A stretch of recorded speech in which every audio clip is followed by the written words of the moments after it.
Welcome to Cocktails in the War Room, episode 128. What's going on, everybody? I am Mistress Carrie. I know the show is late tonight, and I apologize. The last couple days have been a lot, and I got a lot to talk to you guys about. I know the Bruins are up by 2. Everybody commenting. Welcome to the show, everybody. Episode 128 of Cocktails in the War Room. We do it every Tuesday night at 8:30. We get together right here on my Facebook page live. The episodes are then rebroadcast and hosted on my YouTube channel, and you can watch them anytime. If you are new to Cocktails in the War Room, make sure you chime in the comments and let us know so we can properly welcome you to the family.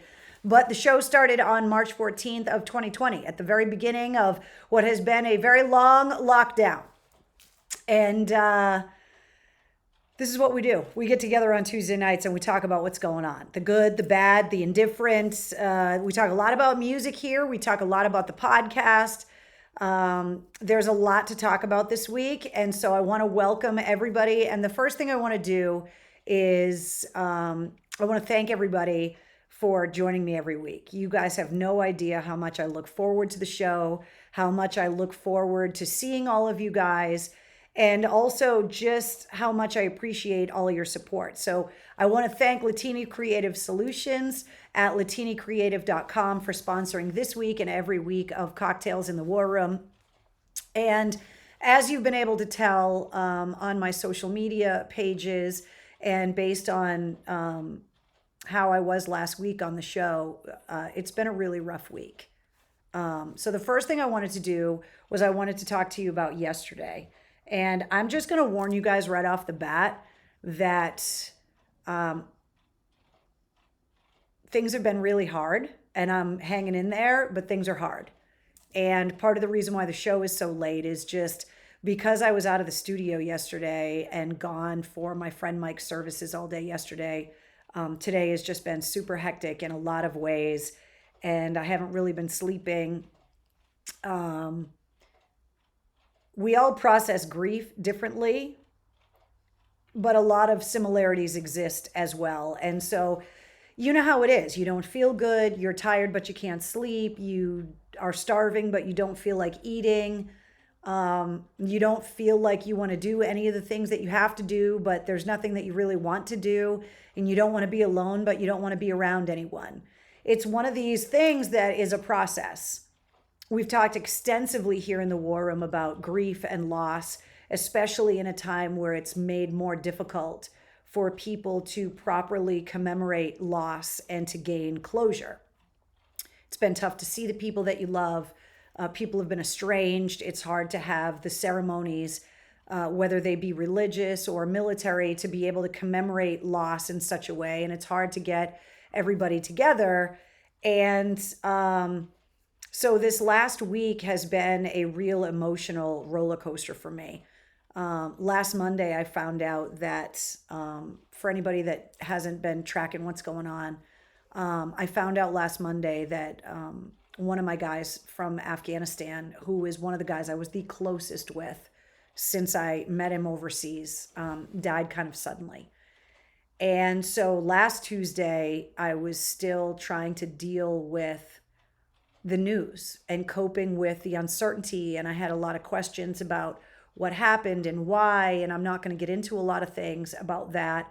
Then we had to be able to wait to get together and have the services, which were yesterday. And so I was away from very early yesterday morning until late last night. I spent the entire day with my guys, who were the only people that I wanted to be with yesterday. I wanted to show you guys this picture. It's not hard to spot me out, the only purple-haired woman in the picture. These are a lot of my guys. Some of them still in the military, some of them retired, some of them just ended their enlistment and got out and went back on to life as quote unquote normal. But this was us yesterday outside the funeral home. And it seems kind of weird in some ways to take photos at services. But a lot of the topic of conversation yesterday was A, we don't get together enough. And B, after a week spent combing through photo archives looking for pictures of our friend Mike, that we don't take enough pictures. So everybody got together yesterday in the parking lot and took a picture. And I just love this photo. It was so great to see everyone. And, you know, the only time to properly mourn and process things is being surrounded by people that feel the same way as you do about the person that has been lost. So if it's a family member, to be around your family. When it's a friend, you want to be around other people that understands the weight of this monumentous loss. Last week, I was not aware of it at the time, but I was made aware of it yesterday at the meal after the funeral. By the way, Mike was laid to rest at the National Cemetery in Bourne, which is just a beautiful place, and I look forward to visiting more often. But I was made very well aware that last week a lot of Mike's family members, including his mom, were in the war room with us.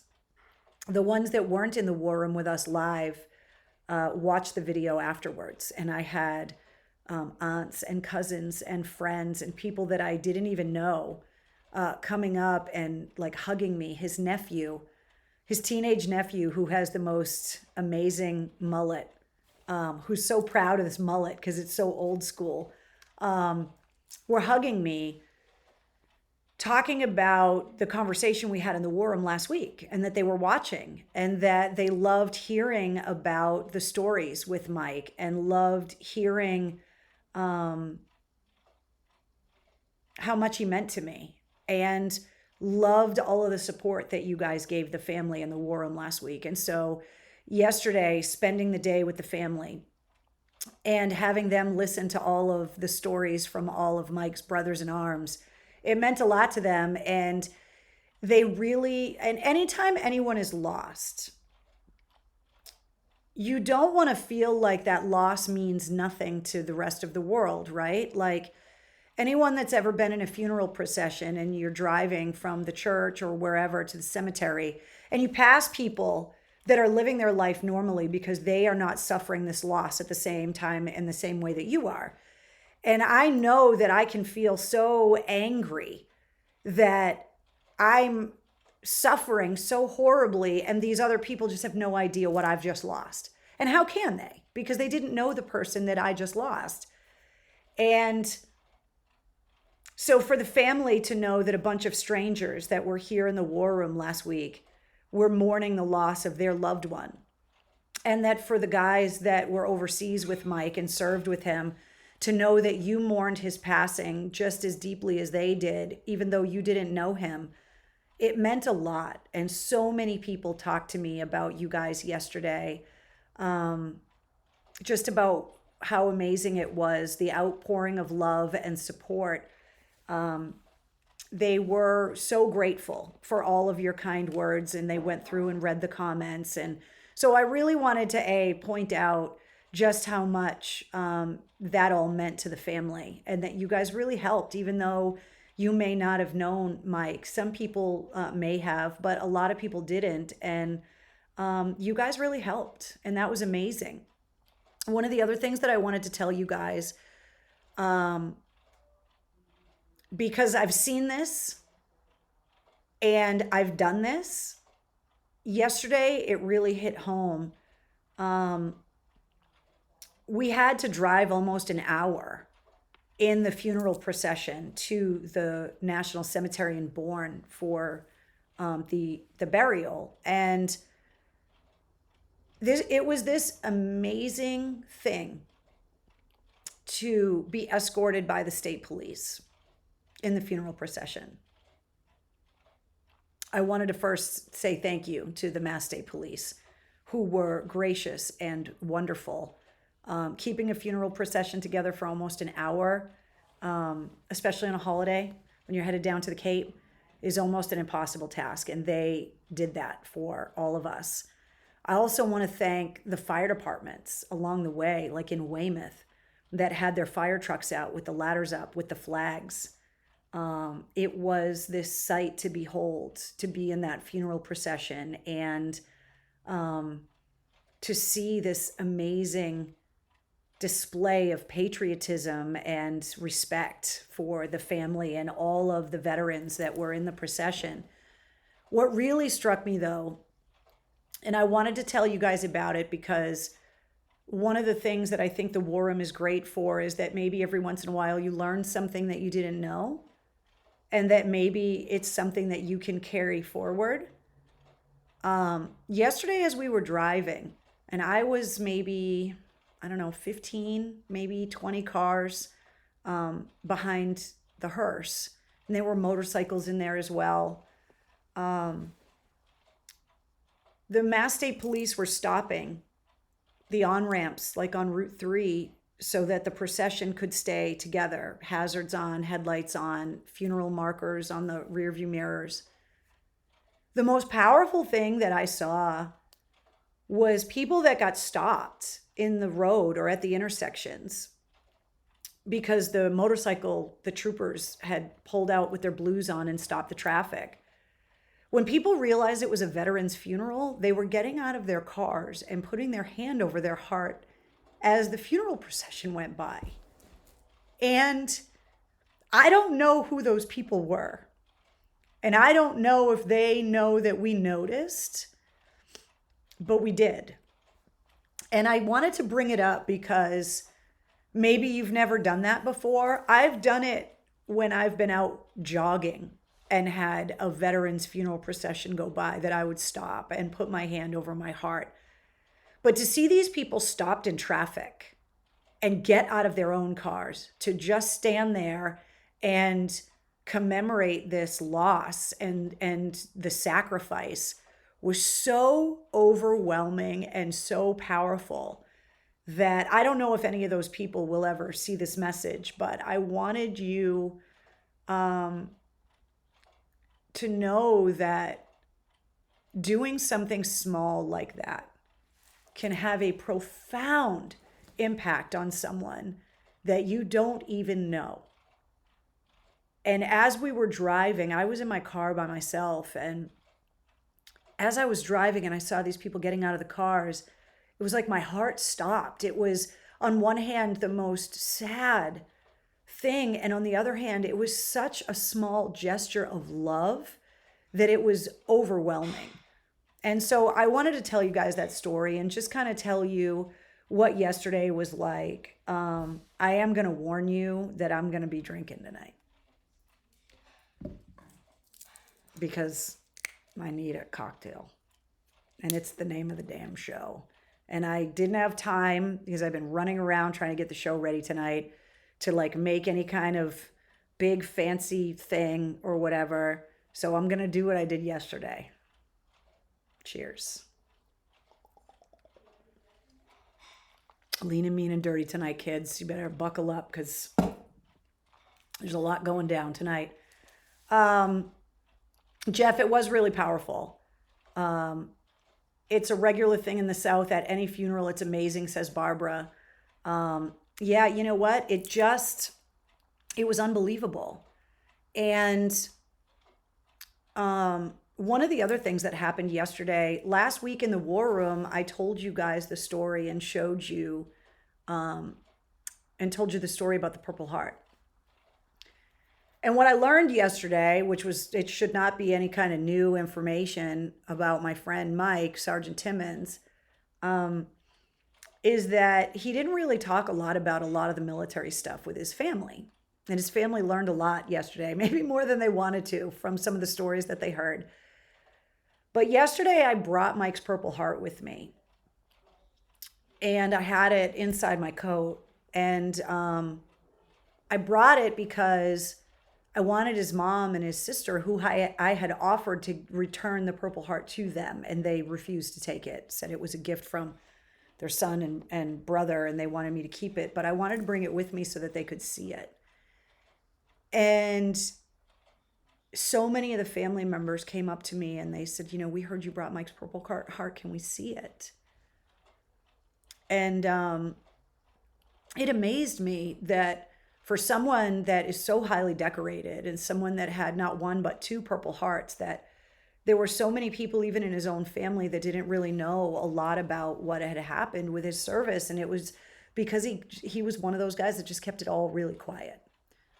And usually it's the guys that have the most stories to tell that are the quietest. And so I just wanted to tell you guys that your support was appreciated, not only by me last week, obviously, but by the family and all of his loved ones as well. And also by all of the guys that you see in that picture. I put this picture up on Instagram and on my Facebook page with the comment that love doesn't accurately describe the men in this photo for me. You'll see him like, hold on, I can never get these things right. Oh, it's backwards. It drives me crazy. All right, that guy right there with the red tie, that's producer Mike. And then you can see me kind of diagonally in front of him. And everyone else are guys that we were with in Afghanistan. And, you know, if I learned anything from yesterday, it's that you need to be able to tell the people that you love them, like right then. Like, why wait to tell somebody that you love them or to tell somebody how much they mean to you? And looking at that photo, the word love doesn't really cover it. I mean, obviously I love them all, but it's so much different than that. I have blood relatives that I don't have the feelings for the people in that photo. These are my adopted family members. They are my brothers. They're like soulmates to me in a way. It's like I have to look at all of the moving parts that were required, all of the dominoes that needed to be put in a row for me to end up with them in Afghanistan 10 years ago this year. And they're from all walks of life, from all around the country, that all ended up somehow in the same unit and in this foreign land. And for me to have the relationship with them that I still do, and for us to be standing there yesterday marking the loss and the passing of someone that we all revered, I don't know what words there are to describe the feelings that I have for these guys, and the fact that I would do anything for them and that I know they would do anything for me. And they just mean so much to me, and I am so grateful for their friendship and their loyalty and their love. And it's one of the things that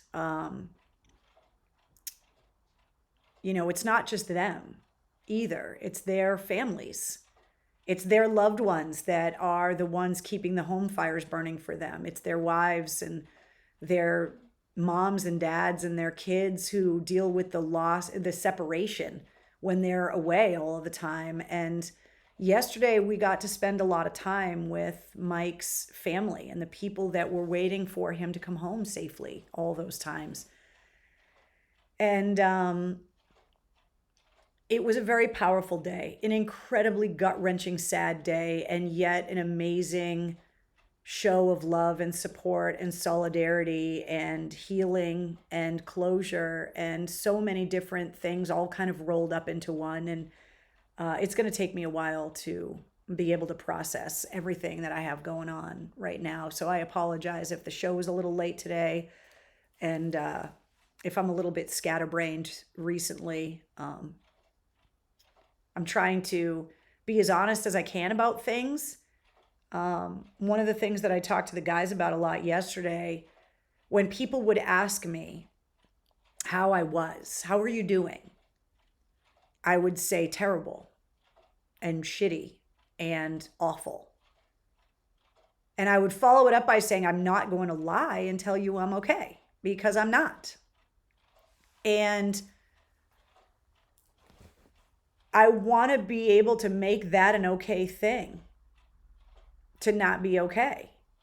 We've been through a lot in the last 13 months together here in the war room. And it doesn't matter what your loss is. It doesn't matter the pain that you're feeling. That whole keep a stiff upper lip, just gut it out. Like, There's no reason to do that, because it's okay to just say, you know what, I'm having a hard time right now. This sucks. And I was amazed at the reaction that I got from people when I said that, because they would say, yeah, me too. Whereas if I said, I'm doing okay, they would say, yeah, me too. And so I just want to make sure that you guys know, whatever it is that you're going through and whatever difficulties you have, it doesn't make you a weak person to say that you're having a hard time. It doesn't make you less than to say, I could really use a hug right now, or could really use some love right now, or a shoulder to cry on, or for somebody to hold my hand right now. I think there are so many people that are afraid of showing any level of weakness and for asking for help. And I know over the years, the guys in that picture and the guys that aren't in that picture, that whenever I've needed anything, a shoulder to cry on, a hug, a favor, support, whatever it was, they've always given it to me. And I for them. But yesterday, nobody was okay, and nobody lied about it. Everybody talked about how awful it is. And a lot of the guys in that picture have been to more funerals than they care to count. And every one of them hurts. And depending on how close you were with the person that passed, it hurts a little more. And then when it's someone that you were really close with, it's gut-wrenching. And so I want it to be okay to say I'm not okay. I want it to be acceptable to say, you know what? No, this fucked me up. This is hard. I know I'm going to get through it. I just don't know how, and I don't know when, but this one really hurts. And that's one of the reasons why I'm trying to talk about this. And I got to tell you, if you knew Mike, he would absolutely fucking hate that I'm having this conversation right now. He would absolutely hate any kind of outward showing of emotion. He would absolutely hate airing any of your personal details and talking about your feelings, because he wasn't that guy. He was that guy that the more fucked up the situation, the more calm and focused he became, which is exactly how he ended up in the position that he ended up in so many times over the years as a member of the Marines and of the Army. And he would hate it. He would be so mad at me right now. And that's okay. But I want us to be able to talk about hard things here in the War Room, and I want to be able to let you guys know that there are people around you. They don't have to know what you're going through. And maybe you don't even need anything from them. But being able to just say, no, I'm not good right now, is good. It's a good start. So I wanted to be able to tell you guys that, you know, I'm going to be fine. I'm handling it. But yesterday, not okay. But I'm figuring it out. And your support and the support of all of the guys in that photo mean everything. And so you just got to find your people. You got to find your tribe. You got to find your support system and do something to channel it, which is what I'm doing. So I wanted to talk to you guys about it, and I wanted to kind of give you an update and just kind of let you know,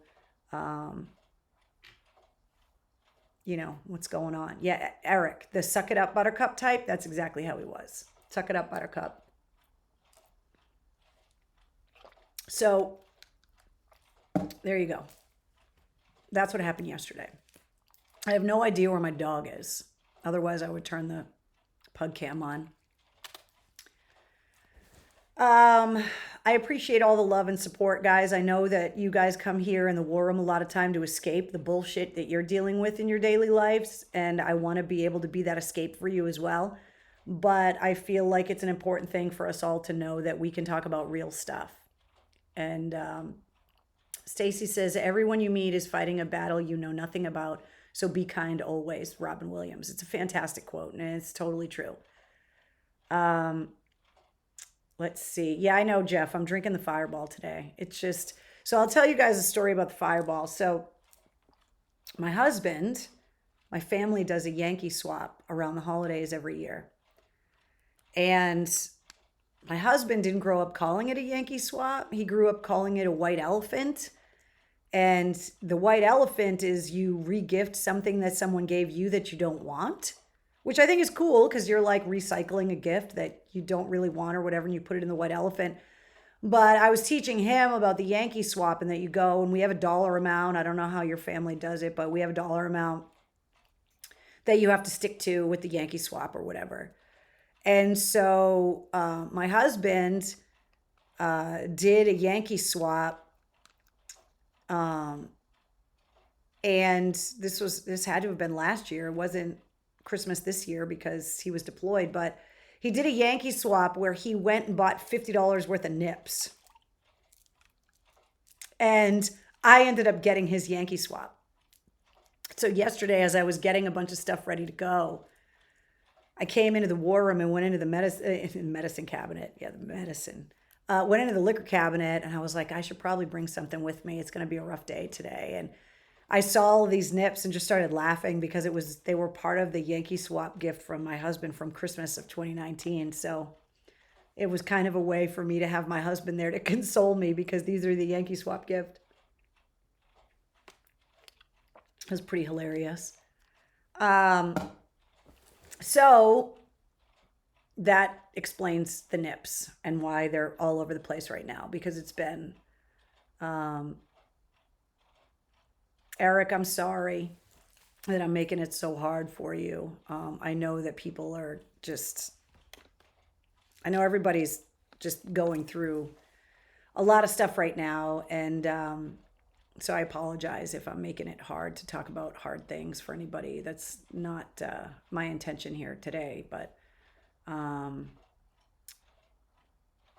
so that's what's going on. Eric says, I got a question for you. You still surprised Madonna covered Pantera. So on Twitter, I love it when you guys tweet at me, and especially Eric sent me a link to Madonna in concert, and she was doing this guitar solo and like busted out into a Pantera riff. Yes, I'm surprised. I had no idea. I thought it was very cool. So thank you for sending it my way. Let's see. Barbara says no apologies. Don't apologize. You need to vent too. Thank you, Melissa. Oh, Christina. Christina says, on a good note, I got my first vaccine. I wanted to tell you guys that I got my appointment to get vaccinated, which is my first dose is next Wednesday. So I'm pretty excited. I can't wait to get the 5G microchip system upgrade. I look forward to it. I'm glad that I finally got my appointment, and I'm hoping that it doesn't make me too sick. But that's coming up next Wednesday, which I'm really excited about. Let's see. Madonna covered Pantera. I'm checking. Go through my my Twitter feed.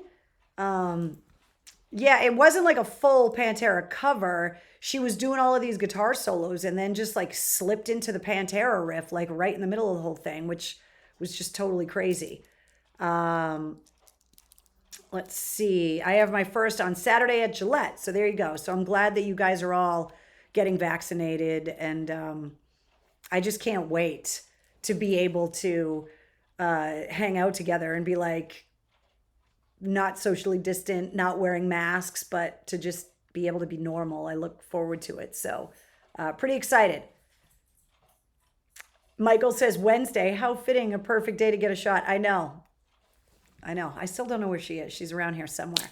All right. I want to talk to you guys about some other stuff too, because there's a lot to talk about. And I appreciate, as always, your ear and for just letting me tell you what's going on. You guys have been here for 127 episodes now. We've been through so much in the last 13 months. And it's one of the things that I love so much about the show is that we can just talk about whatever we got to talk about.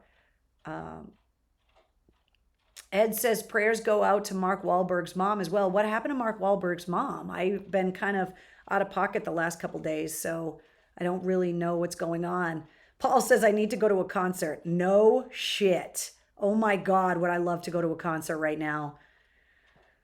Let's see. There is no microchip, John. I know there's no microchip, John. It was a joke. Let me see. Hope it makes you feel better. Mark Wahlberg's mom passed away. I had no idea. Oh, she's so funny and fun. Alma passed away on Sunday. I had no idea. Hey, Nikki and Liz. I didn't know you guys were hanging out with us today. I had no idea that Alma passed.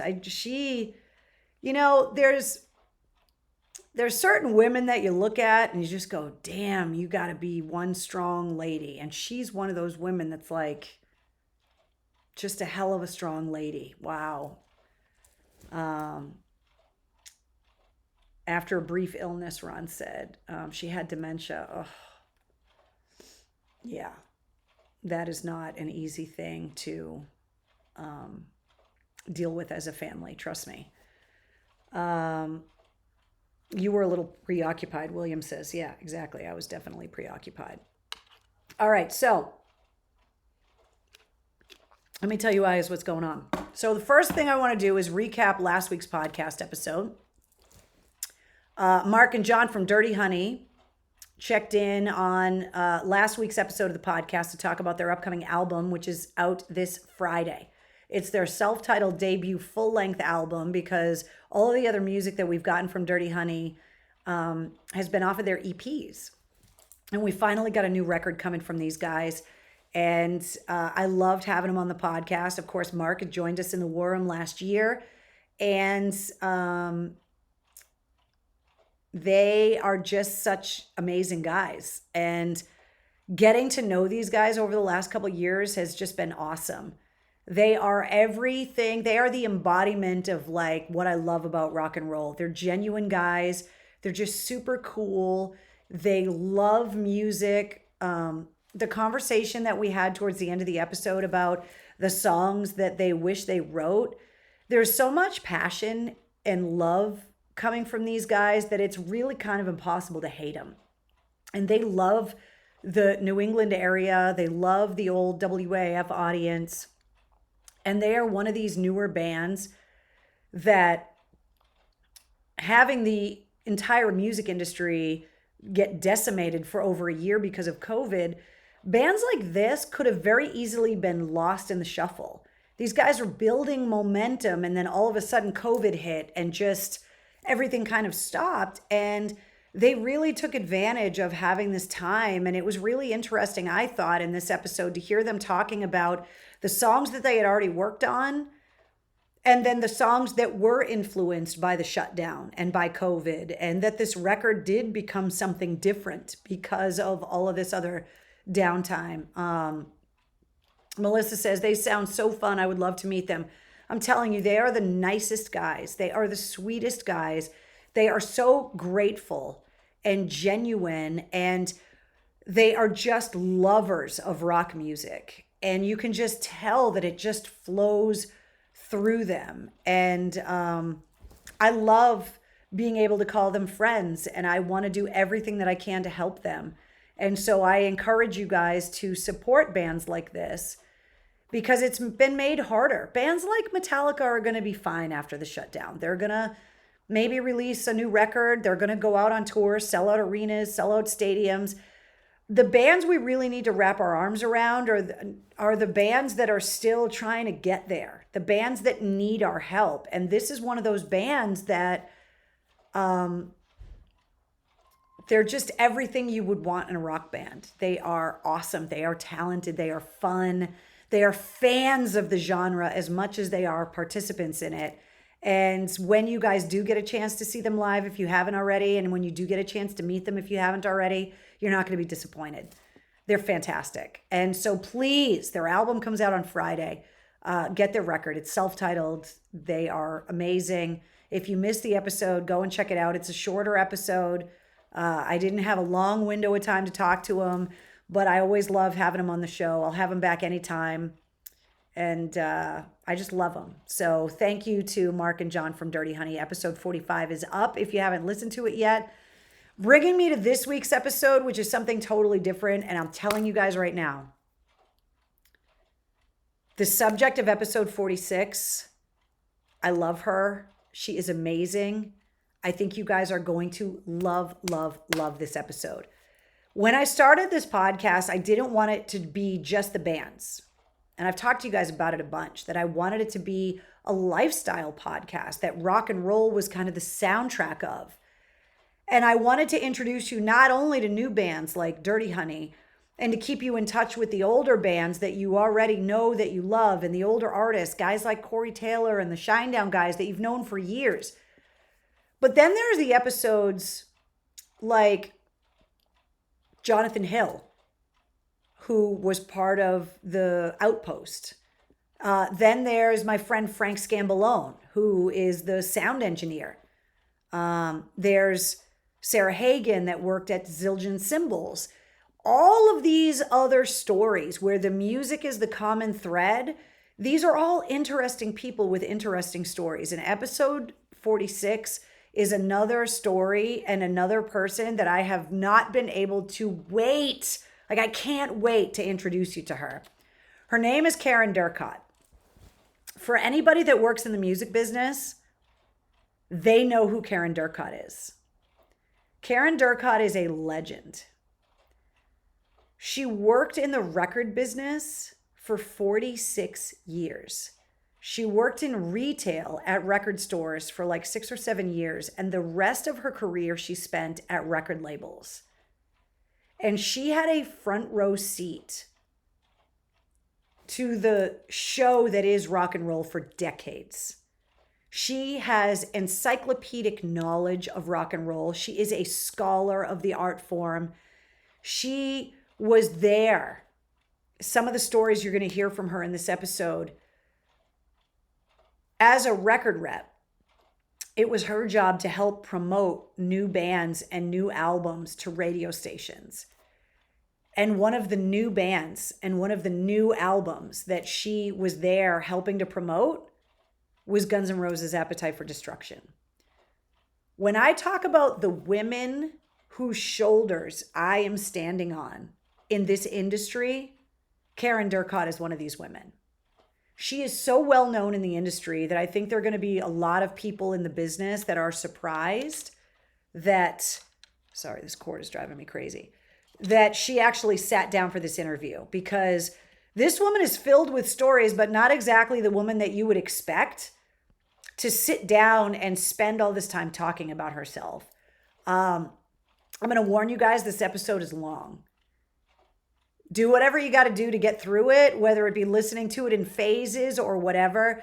But she starts off with her love of music and where it came from. And she goes through meticulously her career, the milestones, the artists over the years. She talks some shit. She does not take anyone's shit. This woman speaks her mind, and she knows what she's talking about.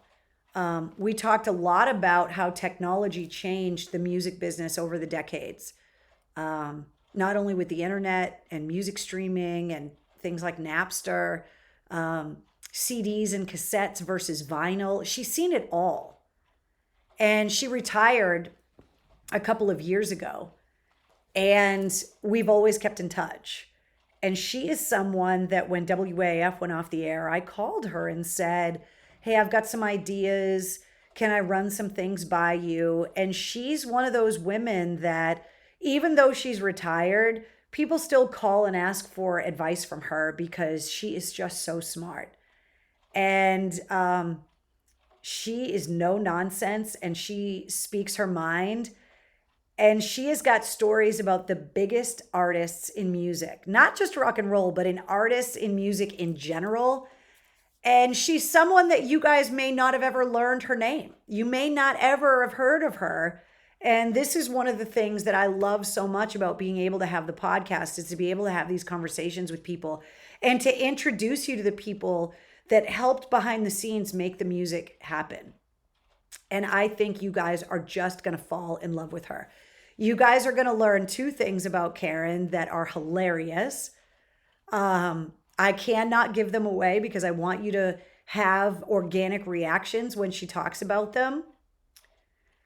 There's a phrase that is going to become something I say all the time moving forward that I'm not going to say, but it's something that she said working in record stores in Harvard Square back in the 70s that you guys are going to love, that I'm going to turn into a hashtag. And she also was in a band way back in the day. And the band name, I am not going to say it because, like I said, I want you guys to hear it in the episode for the first time and we can talk about it next week. I want to make t-shirts of Karen's band name because they're amazing.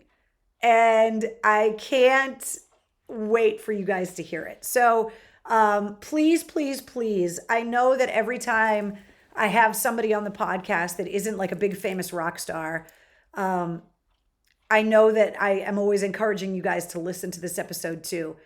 But I think you guys are going to learn so much about rock and roll through this interview. The corresponding playlist for this episode is awesome because it is filled. I mean, if you listen to this podcast, it's filled with everything. And I just think that you guys are going to be like, holy shit. Like, you guys are going to want to hang out with Karen Durcott. And I can tell you, because I have hung out with Karen Durcott, it's as much fun as you would think it was.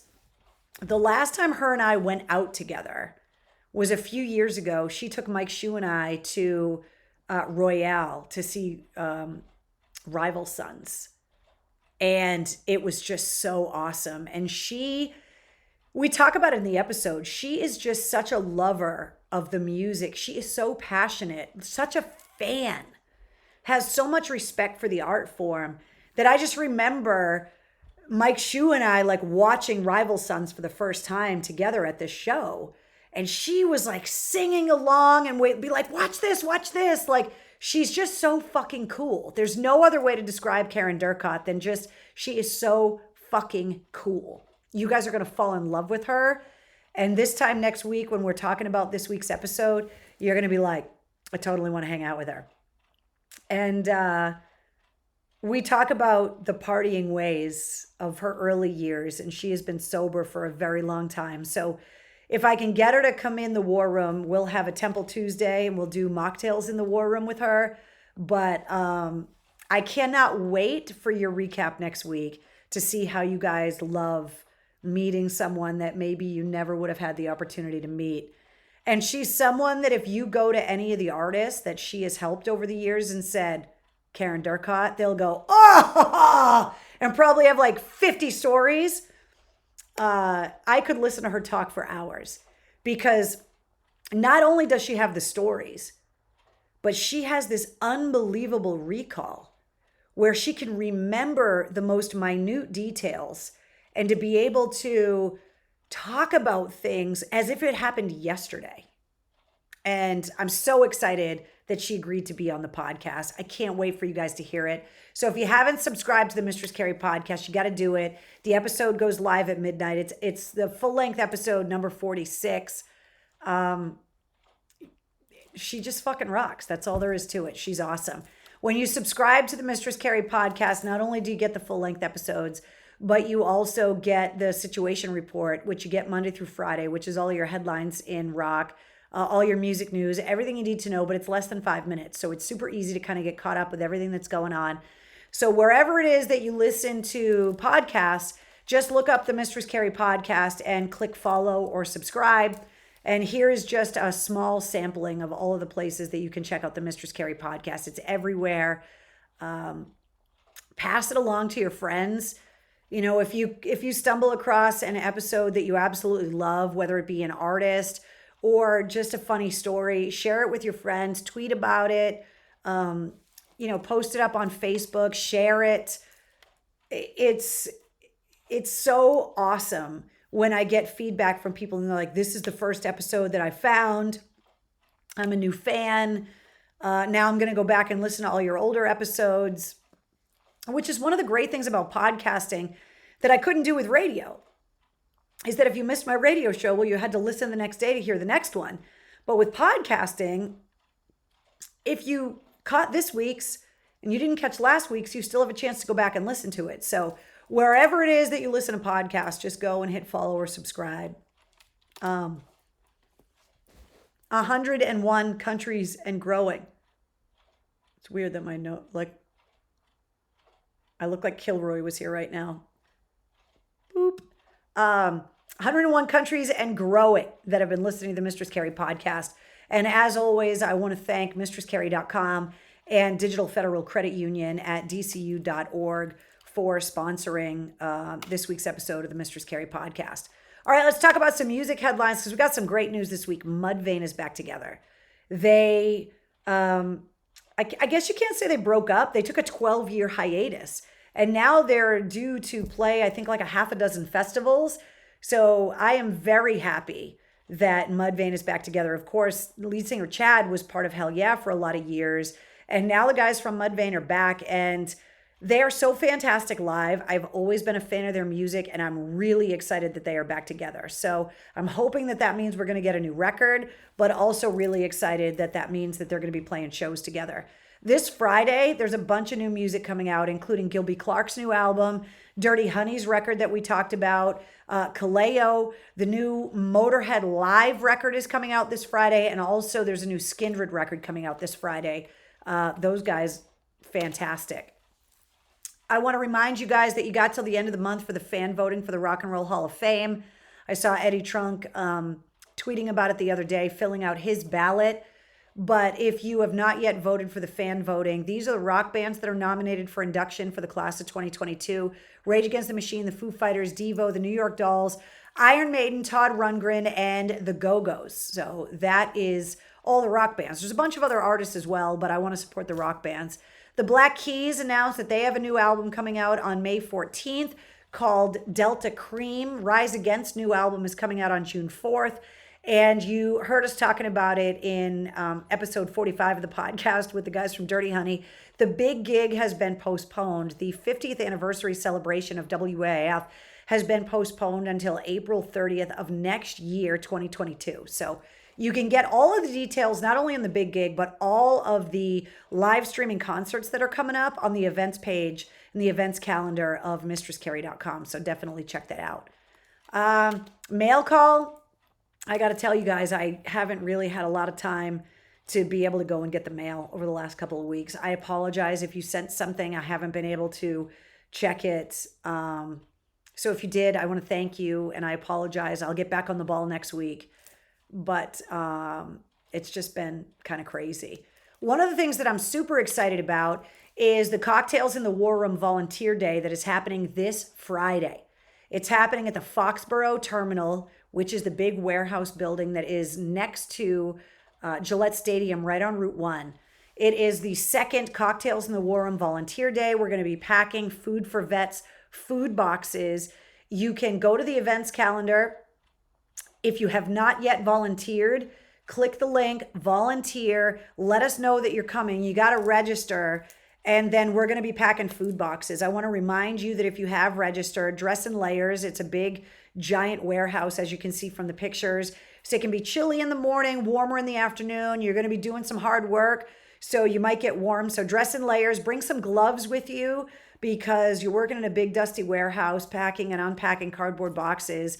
And also, of course, you got to wear your masks.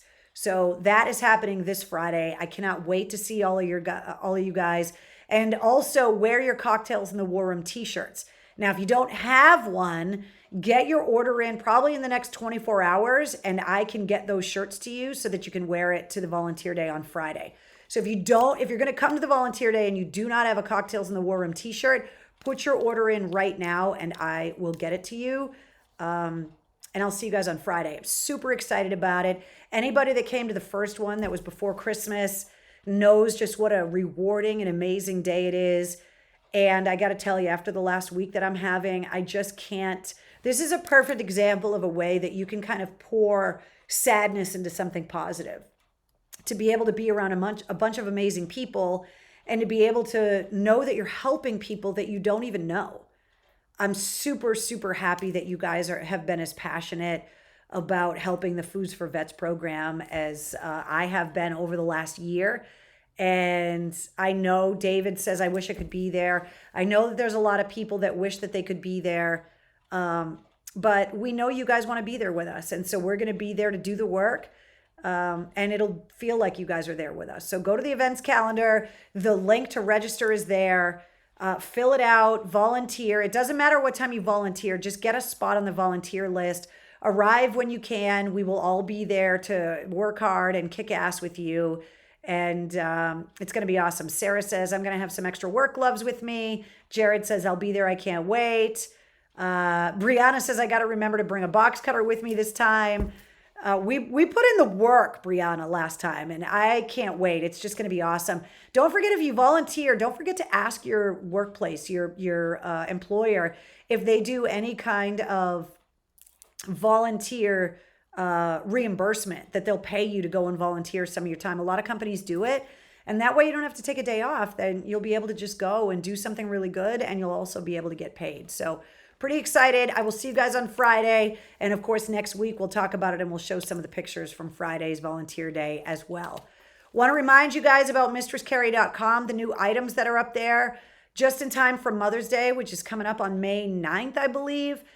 There's a couple of baby onesies. The top one says, My Mommy Rocks Like Mistress Carrie, which is hilarious. And the bottom one is for all the lockdown babies that are being born. It says Made in Lockdown 2020.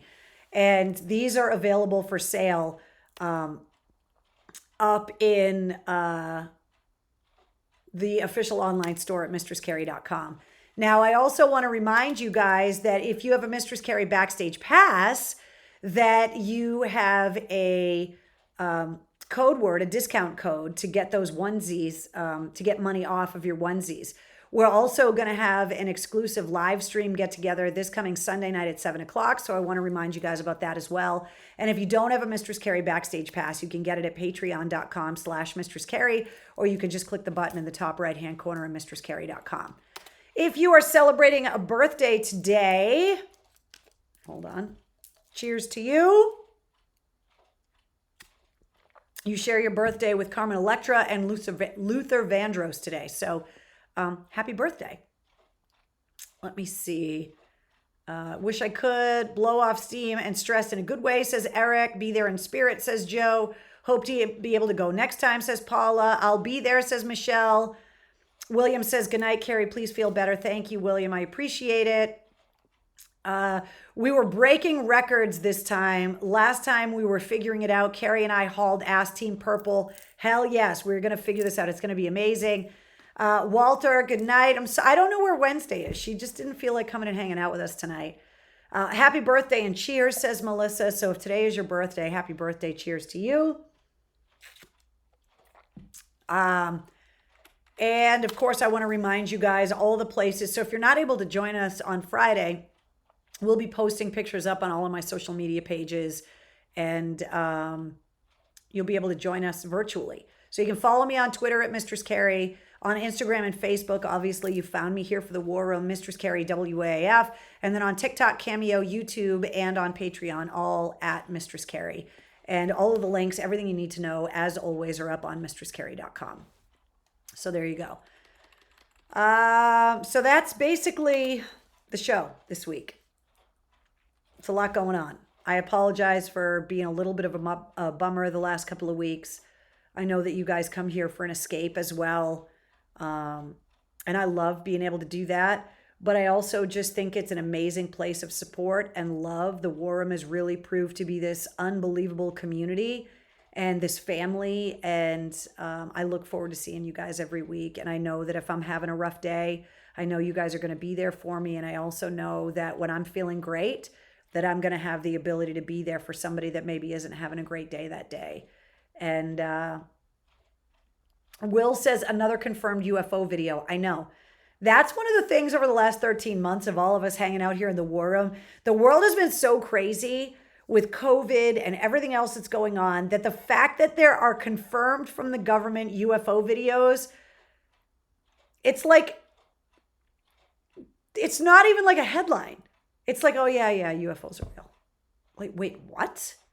it gets lost in like the murder hornet discussions and like all the other things that are going on. But yeah, we had another confirmed UFO video this week. Let's see. We're going through hell right now, says Michelle. I know. And you know what they say, if you're going through hell, keep going. And that's what we do here every Tuesday night. We're going to go through hell together, and we're going to get to the other side, and we're going to figure it all out. And I can tell you that for all of the difficult times that we're going through together, we're going to be able to go through amazing times together as well moving forward. So thank you guys for joining me every Tuesday night. I love you guys. I will see you guys on Friday if you're going to come and volunteer with us. And of course, make sure you check out episode 46 of the Mistress Carrie podcast, which goes live at midnight tonight, featuring the one and only Karen Durcott. All right. Good night, guys. I love you. I'll see you later.